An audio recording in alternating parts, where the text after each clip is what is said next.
नमस्कार दोस्तों, स्वागत है आपका एनएस एजुकेशन में।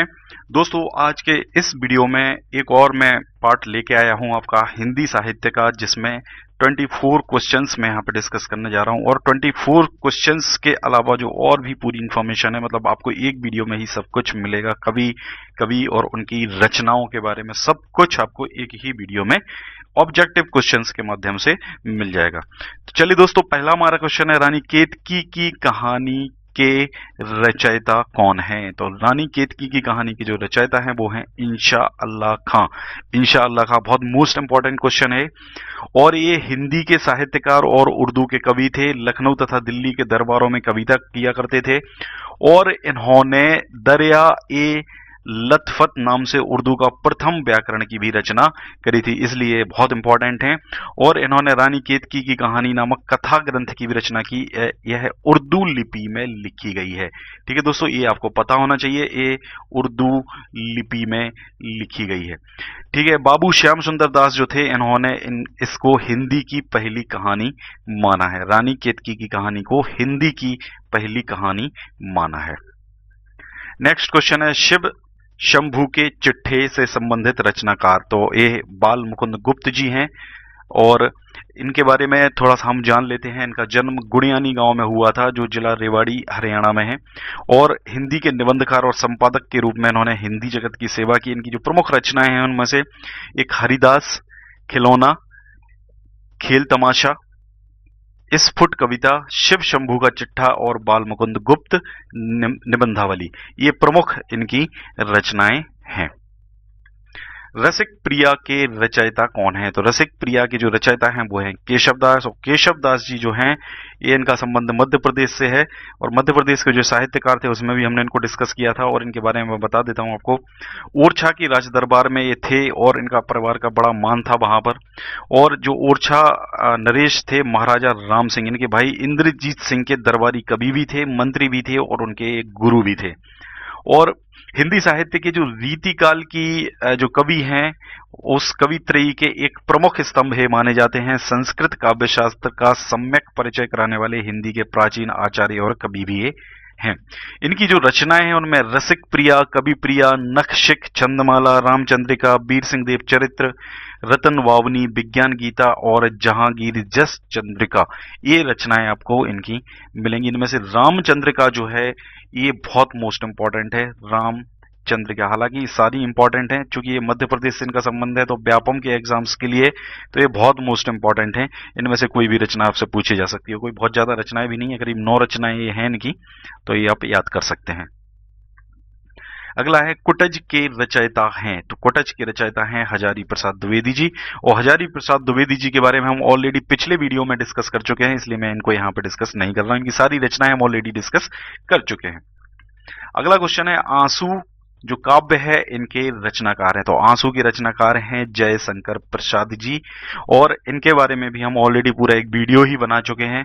प्रमुख छायावादी साहित्यकार और उनकी रचनाएं, उसमें जयशंकर प्रसाद के बारे में मैंने ट्रिक के माध्यम से सारी इनकी रचनाएं बताई हुई हैं। तो अगर आपने ये वीडियो नहीं देखे तो इन वीडियो को आप एक बार जरूर देखें। आपको नीचे यहाँ पे डिस्क्रिप्शन में प्लेलिस्ट मिल जाएंगी, हिंदी साहित्य की, हिंदी व्याकरण की सारी प्लेलिस्ट यहाँ पे मिल जाएंगी, आप वहां से इनको देख सकते हैं। नेक्स्ट है, चंदन विश्व व्याप्त नहीं लिपटे रहत भुजंग, प्रस्तुत पंक्ति के रचयिता हैं। देखिए, इसकी पूरी जो कंप्लीट है, वैसे इसके जो रचयिता हैं वो रहीम है और पूरी जो लाइन है वो है, दोहा है एक पूरा है, जो रहीम उत्तम प्रकृति का करे सकत कुसंग, चंदन विश्व व्यापत नहीं लिपटे रहत भुजंग। देखिए, यहाँ पे रहीम जी क्या कहना चाह रहे हैं कि जो उत्तम प्रकृति का होता है, मतलब जिसके जो गुण होते हैं, जिसका चरित्र अच्छा होता है, ठीक है, तो कुसंग से या कुसंगति से उसका कुछ भी नहीं हो सकता है, उसका चरित्र बदल नहीं सकता है। जैसे चंदन विश्व व्यापत नहीं, मतलब चंदन का जो पेड़ होता है उससे सांप लिपटे रहते हैं। सांप क्यों लिपटे रहते हैं? क्योंकि इससे ठंडक उनको मिलती है। तो चंदन, मतलब जो चंदन का पेड़ है उसके ऊपर कोई फर्क नहीं पड़ता है सांप के भुजंग के लिपटने के बावजूद भी। ठीक है, तो ये पंक्तियां जो हैं ये रहीम के दोहे ये हैं। और ये रहीम के बारे में अगर हम जाने तो अब्दुल रहीम खाने खाना इनका पूरा नाम था, अब्दुल रहीम खाने खाना। और अकबर के दरबार में ये 9 रत्न थे और ये जो अकबर के दरबार में बैरम खान थे, बैरम खान के पुत्र थे और भारत के महानतम कवियों में इनकी गिनती की जाती है। अगला है अमिय हलाहल मद भरे सेत श्याम रतनार जियत मरत झुक झुक परत जहि चितबत एक बार। प्रस्तुत पंक्ति के रचयिता कौन है? तो ये जो रचयिता हैं रसलीन। और कभी कभी लोग कंफ्यूज हो जाते हैं कि ये बिहारी की रचनाएं हैं, लेकिन ये बिहारी जी की रचनाएं नहीं है, रसलीन की रचनाएं हैं। थोड़ा रसलीन के बारे में जान लेते हैं। इनका पूरा नाम था सैयद गुलाब नबी, लेकिन इनकी जो रचनाएं हैं वो रसलीन उपनाम से लिखा करते थे। हरदोई जिला के प्रसिद्ध कस्बा जो है, टाउन जो है, बिलग्राम के रहने वाले थे। इनके दो ग्रंथ अत्यंत प्रसिद्ध हैं, जिसमें से एक है अंग दर्पण, और इसकी रचना करी गई थी 1737 में, और इसमें 180 दोहे हैं। दूसरा है इनका रस प्रबोध, इसमें 1127 दोहे हैं और इसकी रचना 1747 में करी गई थी। ठीक है दोस्तों, तो ये दो प्रमुख इनकी रचनाएं हैं, अंग दर्पण और रस प्रबोध।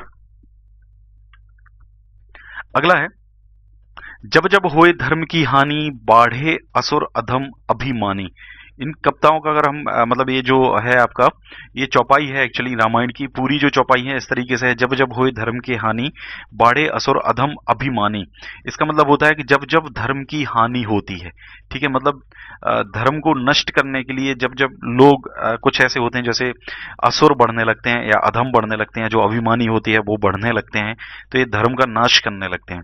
तब तब धरे प्रभु मनुज शरीर, तब तक भगवान जो है, भगवान विष्णु जो है वो मनुज का शरीर रखते हैं, मनुष्य का शरीर लेते हैं, मतलब अवतरित होते हैं धरती पर, अवतार लेते हैं। हर ही कृपा निधि सज्जन पीड़ा, और जो सज्जन लोग होते हैं उनकी पीड़ाओं को हरते हैं, उनको पीड़ाओं को दूर करते हैं। तो तुलसीदास जी की ये रचनाएं हैं, तुलसीदास जी की ये रचनाएं हैं। तो इसका ऑप्शन होगा ऑप्शन बी। नेक्स्ट है परसित सरस धर्म नहीं भाई पर पीड़ा सम नहीं अधमाई।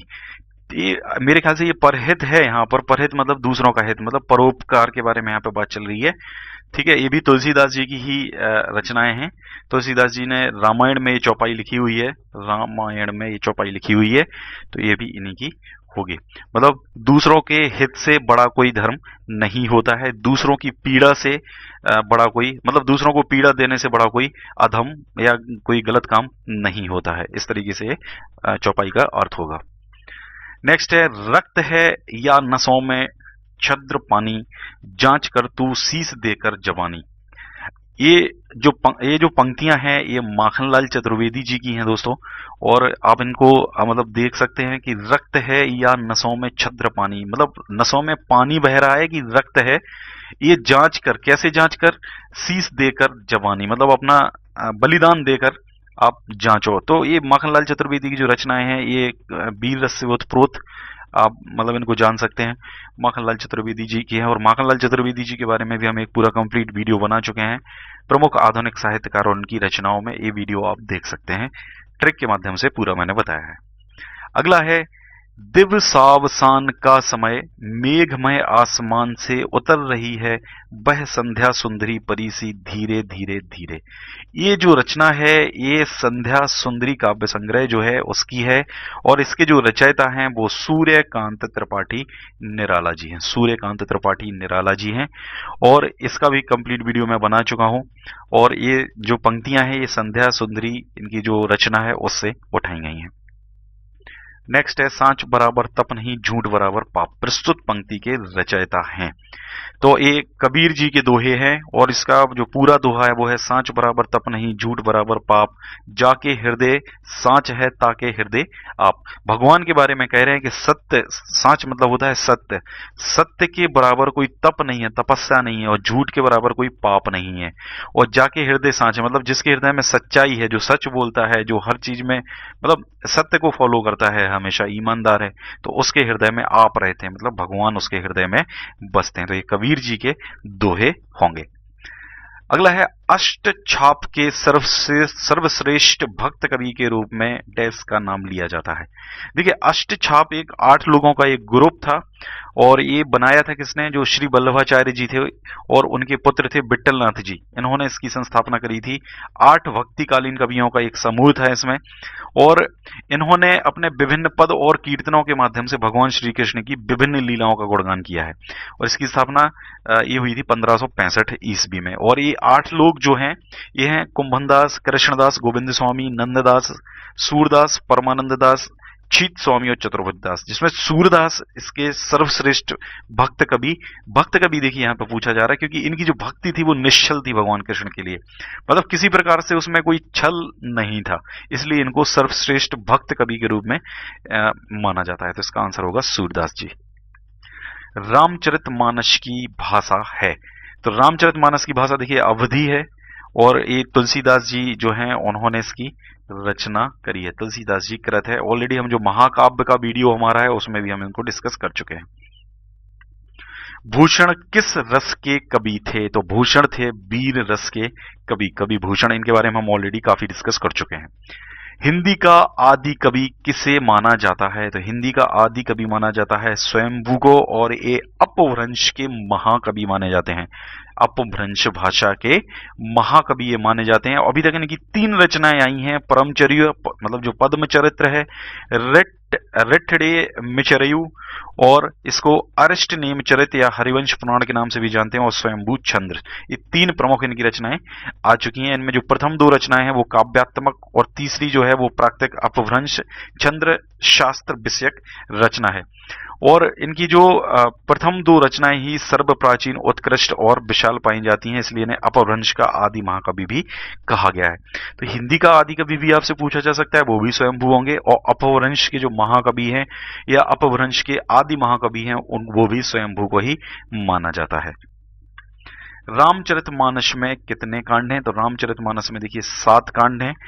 तो सबसे पहले स्टार्ट होता है बाल कांड से, जिसमें भगवान राम के बचपन की जो लीलाएं हैं उनके बारे में बताया गया है। फिर आता है आपका अयोध्या कांड, फिर अरण्य कांड। तो ये जो कांड हैं इनमें जो आपका विश्वामित्र जी उनको लेके जाते हैं, और फिर उनका वन गमन वगैरह ये सारी चीजें। फिर अरण्य कांड, ये सब वन से रिलेटेड हैं, वन में जब वो पहुंच जाते हैं। किष्किंधा कांड, जब सुग्रीव से उनकी मित्रता होती है, हनुमान जी उनको मिलते हैं। फिर आपका सुंदरकांड, तो Sundarkand is dedicated to Hanuman ji, पूरा का पूरा ये हनुमान जी के लिए बनाया गया है, सबको पता ही होगा।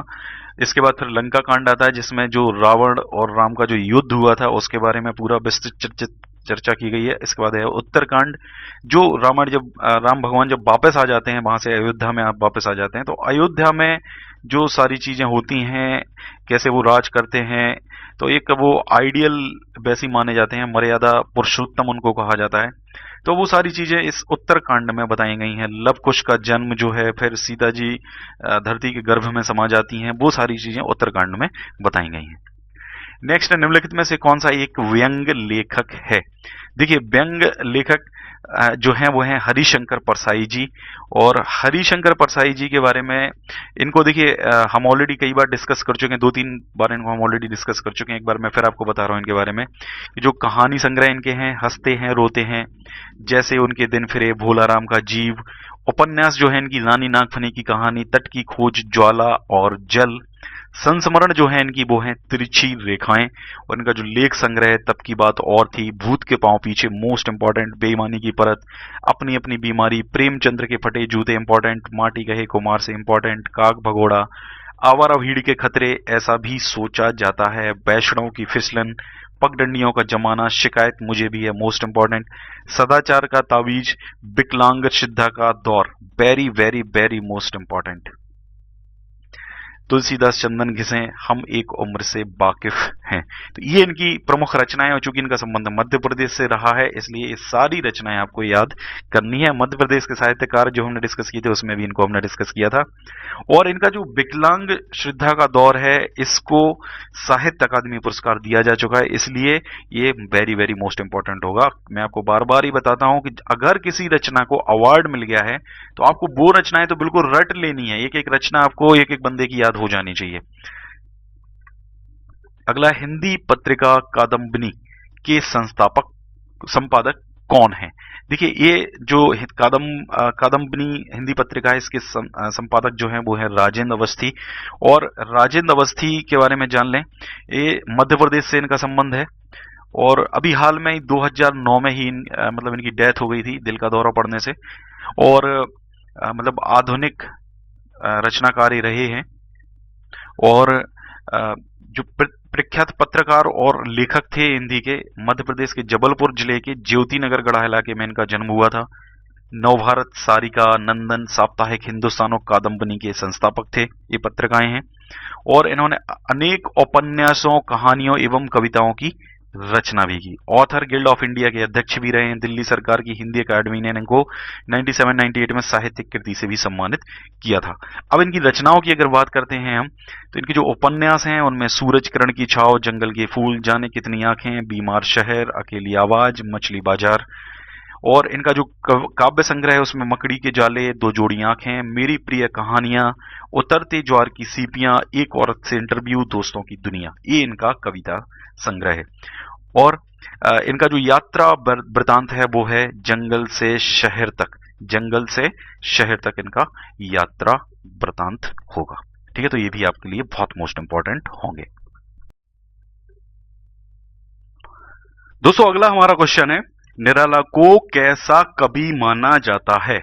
अवसरवादी, क्रांतिकारी, पलायनवादी और भाग्यवादी। तो इनको माना जाता है क्रांतिकारी कवि, क्योंकि इनका जो संग्रह है, काव्य संग्रह है, उसमें इन्होंने वीर रस से ऊत-प्रोत कई काव्य लिखे हैं। और इसके अलावा क्रांतिकारी इन द सेंस इन्हें आप समझ सकते हैं कि जैसे माखनलाल चतुर्वेदी जी जैसे हैं, तो उनका भी जो ज्यादातर काव्य संग्रह है वो ऐसे ही काव्य संग्रह है। ठीक है, तो ये भी आपके निराला भी उन्हीं के जैसे ही क्रांतिकारी कवि थे। नेक्स्ट क्वेश्चन है, कवि कालिदास की अभिज्ञान शाकुंतलम का हिंदी अनुवाद किसने किया है? तो देखिए, यहां से एक तो आपको ये बात पता चल रही है, कालिदास जो है ये इनका जो ये है अभिज्ञान शाकुंतलम, ये रचना कालिदास की है। ये कई बार एग्जाम में पूछा जा चुका है। चूंकि इनका कालिदास का संबंध मध्य प्रदेश से है, तो मध्य प्रदेश के एग्जाम में तो यहाँ से क्वेश्चन जरूर ही पूछा जाता है। ठीक है, तो ये जो करा है ये राजा लक्ष्मण सिंह हैं, इन्होंने इसका हिंदी अनुवाद करा है। चलिए इनके बारे में थोड़ा सा हम जान लेते हैं। देखिए, भारतेंदु हरिश्चंद्र युग से पूर्व की जो हिंदी गद्य शैली है उसके प्रमुख विधायक थे। ठीक है, और इन्होंने हिंदी को हिंदी संस्कृति के अनुकूल संस्कृत निष्ठ बनाने की चेष्टा करी है। और आगरा से प्रजा हितैषी पत्र भी इन्होंने ही निकाला और कालिदास के अभिज्ञान शाकुंतलम, रघुवंश और मेघदूतम का हिंदी में अनुवाद किया। ठीक है, तो ये भी कालिदास की ही रचनाएं हैं, रघुवंश और मेघदूतम। ठीक है, तो इन्होंने इन तीनों रचनाओं का हिंदी में अनुवाद करा है। ठीक है, अब दोस्तों एक चीज और आप जान लें कि जो अभिज्ञान शाकुंतलम है इसकी भाषा क्या है? तो ये हिंदी की खड़ी बोली में इन्होंने लिखा हुआ है। किस नाम से लिखा हुआ है? शकुंतला नाटक के नाम से इन्होंने इसको लिखा हुआ है। तो ये भी दोस्तों इंपॉर्टेंट है आपका एग्जाम पॉइंट ऑफ व्यू से। अगला क्वेश्चन है, किस काल को स्वर्ण काल कहा जाता है? तो देखिए, जो भक्ति काल है, भक्ति काल को स्वर्ण काल की संज्ञा दी गई है, क्योंकि भक्ति काल में जो ज्यादातर रचनाएं हुई हैं वो जैसे सूरदास जी हुए, कबीरदास जी हुए, ये सब ऐसे मतलब भक्ति काल के कवि हैं जिन्होंने भगवान की भक्ति के से रिलेटेड ऐसा मतलब लिखा हुआ है। इसलिए भक्ति काल को ही स्वर्ण काल कहा जाता है। क्योंकि यहाँ पे जैसे आप रहीम जी के दोहे अगर आप देख लें, या आप कबीर जी के दोहे देख लें, आप सूरदास जी के भी देख लें, तो सबने भक्ति से ओतप्रोत और इसके अलावा मनुष्य को ज्ञान देने के लिए, ठीक है, कि आपको क्या फॉलो करना चाहिए, क्या फॉलो नहीं करना चाहिए, ये सब चीजें यहाँ पे हैं, इसलिए इसको स्वर्णकाल कहा गया है। हिंदी गद्य का जन्मदाता किसको माना जाता है? तो हिंदी गद्य का जन्मदाता माना जाता है भारतेंदु हरिश्चंद्र को। बहुत मोस्ट इंपॉर्टेंट है भारतेंदु हरिश्चंद्र। और आइए इनके बारे में थोड़ा सा हम डिस्कस करते हैं। आधुनिक हिंदी साहित्य के पितामह ये कहे जाते हैं। ठीक है, और हिंदी में आधुनिकता के पहले रचनाकार, मतलब आधुनिक काल जो आया था तो इनके मतलब इनसे ही आधुनिक काल आपका आया था। नेक्स्ट पॉइंट, इनका मूल नाम था हरिश्चंद्र, लेकिन ये जो भारतेंदु है इनकी उपाधि थी। हिंदी साहित्य में आधुनिक काल का प्रारंभ भी भारतेंदु हरिश्चंद्र से ही माना जाता है। इनकी अगर हम रचनाओं की बात करें तो बहुत सारी, ये सारी रचनाएं मैंने यहाँ पे दे दी हैं। इसकी पीडीएफ भी आप हमारे टेलीग्राम चैनल से डाउनलोड कर लें। और इसमें बहुत मौलिक नाटक हैं और जो अनुवाद इन्होंने किए हैं वो भी हैं। इनका जैसे मुद्रा राक्षस है, मुद्रा राक्षस बहुत बहुत इंपॉर्टेंट है। कर्पूर मंजरी ये बहुत इंपॉर्टेंट है। धनंजय विजय इंपॉर्टेंट है। पाखंड विडंबना, विद्या सुंदर, भारत जननी, दुर्लभ बंधु, ये सारे मतलब सारे बहुत मोस्ट इंपॉर्टेंट हैं। और आपको ये भी पता होना चाहिए कि जैसे आपका जो मुद्रा राक्षस है तो ये विशाख दत्त के संस्कृत नाटक का अनुवाद इन्होंने किया है। दुर्लभ बंधु है तो शेक्सपियर के मर्चेंट ऑफ वेनिस, इसका इन्होंने अनुवाद किया। तो ये चीजें भी आपको यहाँ पे पता होना चाहिए। इनके अनुवाद एग्जाम में अक्सर पूछ लिए जाते हैं। ठीक है, इसके बाद इनका जो निबंध संग्रह है, एक तो है भारतेंदु ग्रंथावली, और नाटक शीर्षक प्रसिद्ध निबंध ग्रंथावली के दूसरे खंड के परिशिष्ट में भी नाटकों का साथ दिया गया। इनके बाद इनकी जो काव्य कृतियां हैं उनमें भक्त सर्वस्व, तो प्रेम मालिका, प्रेम माधुरी, प्रेम तरंग, त्राद भक्तमाल, प्रेम प्लाप, तो ये बाकी है, आप एक बार इनको पढ़ लें। कृष्ण चरित्र इनका जो है इंपॉर्टेंट है। फूलों का गुच्छा इंपॉर्टेंट है। ठीक है, नए जमाने की मुकरुई ये इंपॉर्टेंट है। ठीक है, बंदर सभा ये हास्य व्यंग है, ये भी बहुत मोस्ट इंपॉर्टेंट है।